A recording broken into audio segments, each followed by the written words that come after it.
They force lone rancher to marry sterile Chinese woman as a cruel joke, but she treats him like a king. The biting wind of October 3, 1888, carried the scent of pine and malice through the town of Redemption Gulch. It was the day of reckoning for Owen Blackwood. A giant of a man with shoulders broadened by labor and a heart hollowed by grief, he stood before the town's unofficial king, Titus Thorne.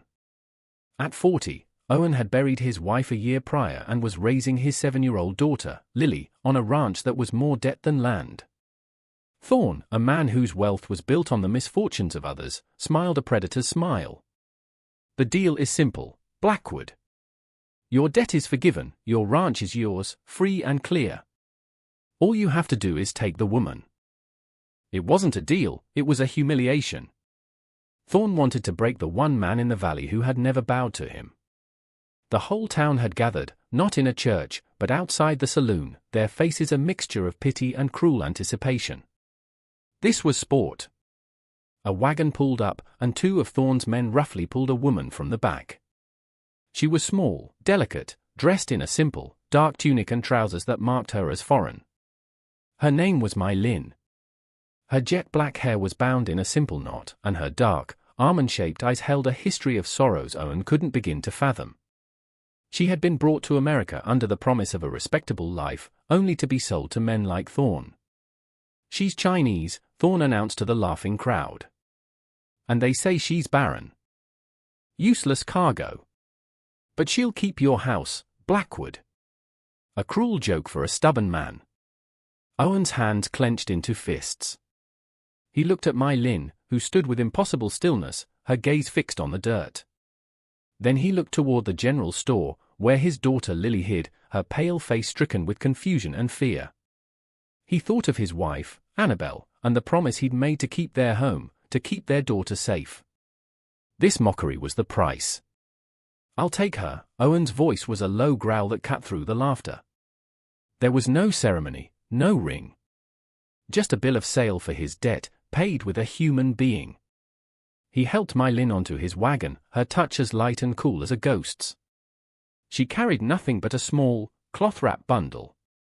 The 15-mile ride to the ranch was a study in silence. The Double Horn Ranch was nestled in a high valley, a testament to Owen's resilience.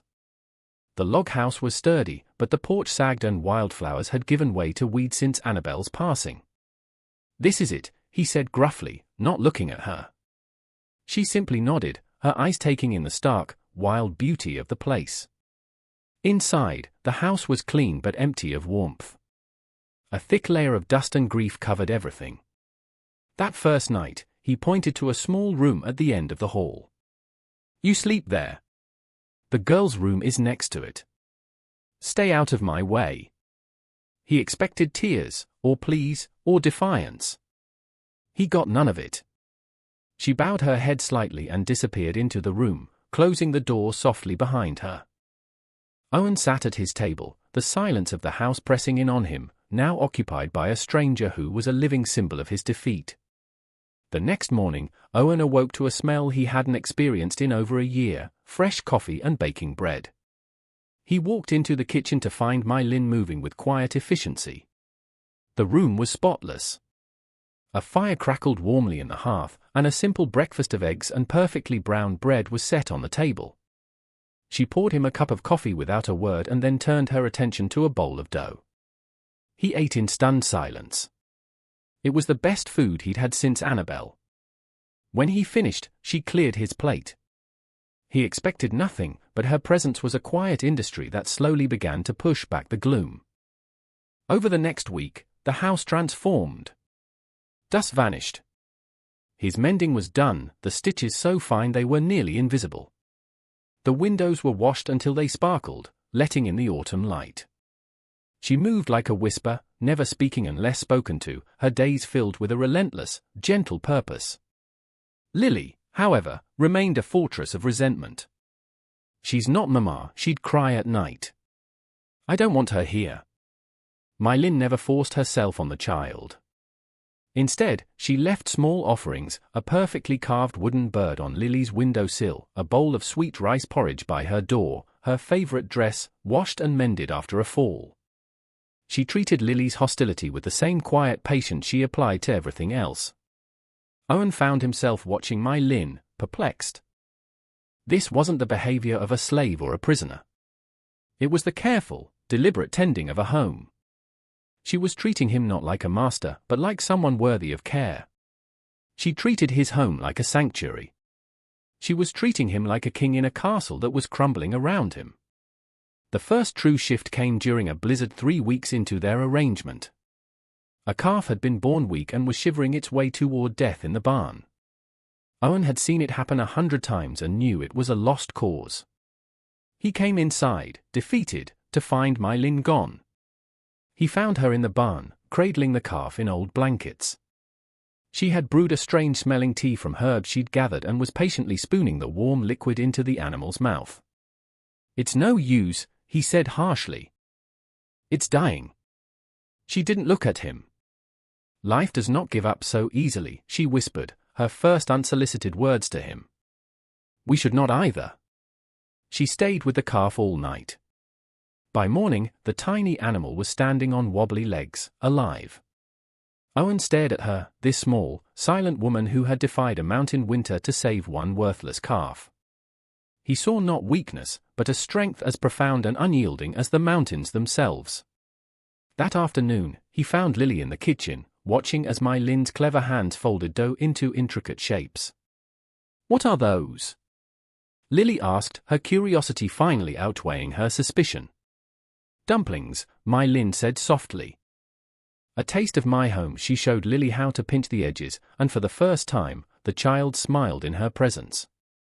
Owen's respect for her grew, but so did his unease. Titus Thorne hadn't forgotten his cruel joke. His men started appearing near the ranch's borders, spooking the cattle, leaving gates open. It was a war of attrition, designed to grind Owen down. One evening, Mai Lin met him at the door, her face unusually tight. "3 men," she said, her voice low. "They watched the house all day from the ridge. They are not hunters." Her observation was so certain, so stark, that he didn't question it. Her quiet presence had become his eyes and ears. She saw the details he missed, the subtle shifts in the landscape, the wrongness of things. The next day, Owen was mending a fence line on the far side of his property when his horse suddenly reared, spooked by a rattlesnake deliberately placed in its path. He was thrown hard, his leg catching in a rock slide. Pain, white-hot and blinding, shot up from his ankle. It was broken, shattered. He lay there, miles from home, as the sun began to set.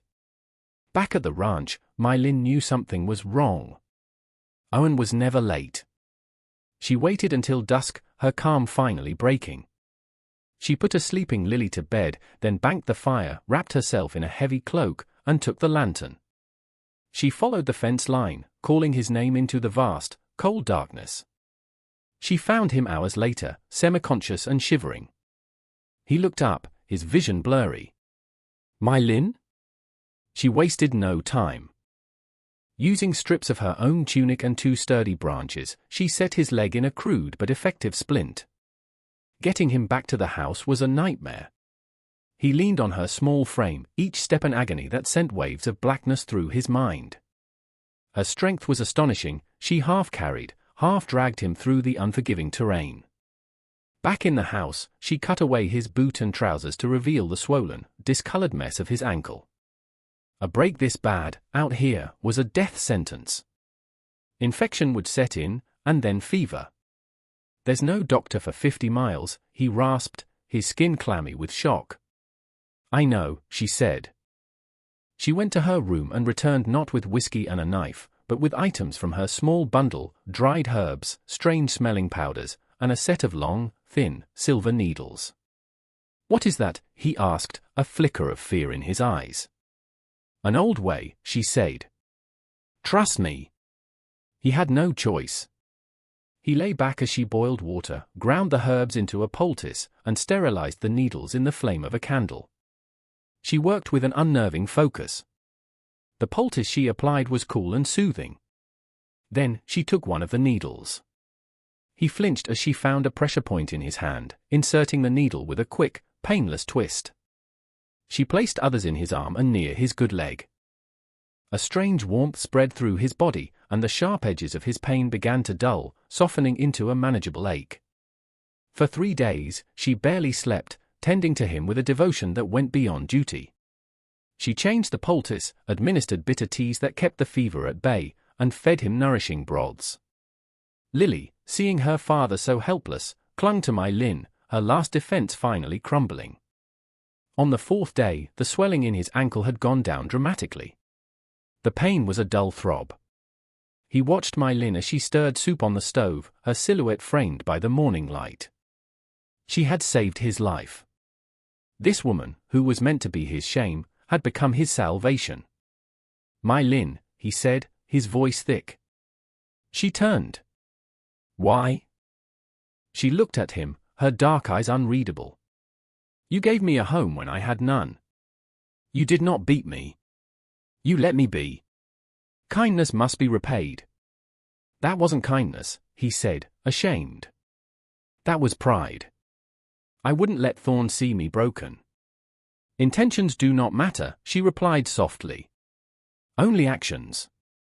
Your action saved me from a worse fate. My action saved you from this, she gestured to his leg. We are even. But they weren't, and he knew it. Over the next weeks as he healed, the dynamic in the house changed.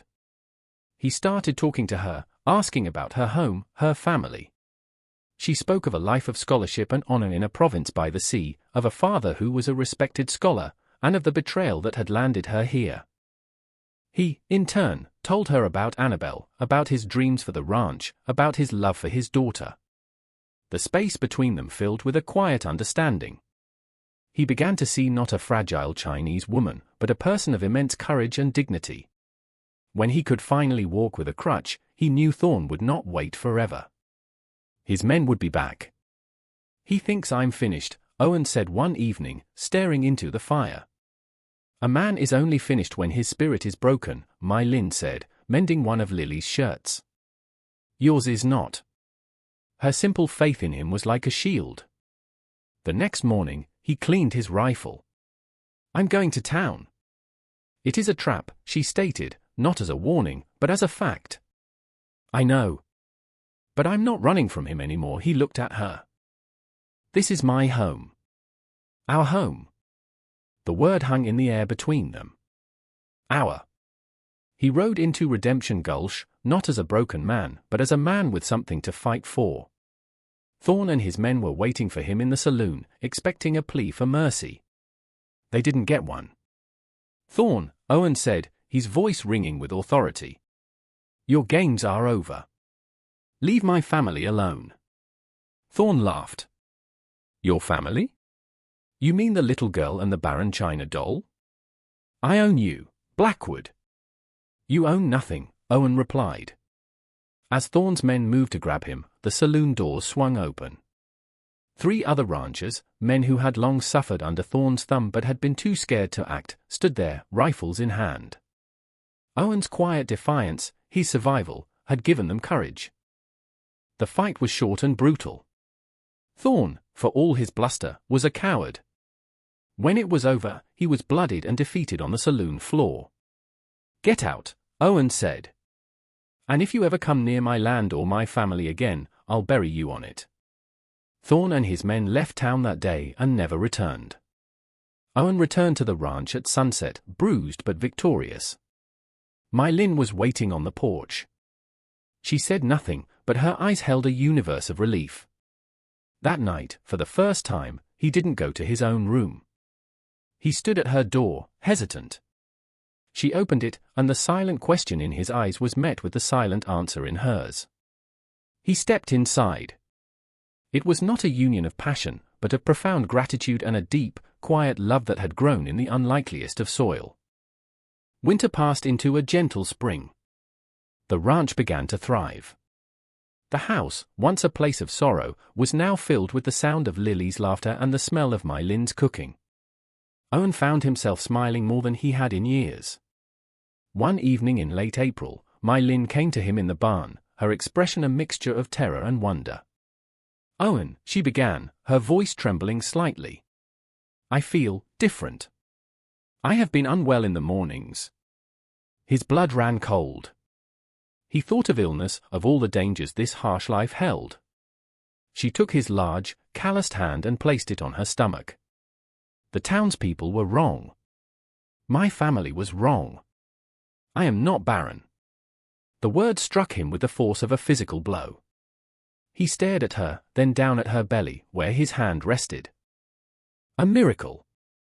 A life they had been told was impossible. He swept her into his arms, his fear replaced by a fierce, protective joy that overwhelmed him. 9 months later, as the first snows of winter began to fall, My Lin gave birth to a son. He had Owen's strong frame and her dark, thoughtful eyes. They named him Daniel. Lily was enthralled with her baby brother, a fierce protector from his first breath. One evening, Owen sat by the fire, watching his family. Lily was showing Daniel the wooden bird My Lin had carved for her. My Lin sat beside him, her head resting on his shoulder, her quiet presence the anchor of his world. Thorn had meant to curse him with a cruel joke, to saddle him with a woman no one wanted. Instead, he had given him a queen. She hadn't just saved his ranch or his life. She had rebuilt his world, filled his home with grace and warmth, and given him a love deeper and stronger than any he had ever known. The sterile woman had brought forth life, not just from her body, but into every corner of his. He looked at her, his heart full. He had been a lone, grieving rancher. Now, he was a king in a kingdom built on love, and she was the architect of it all.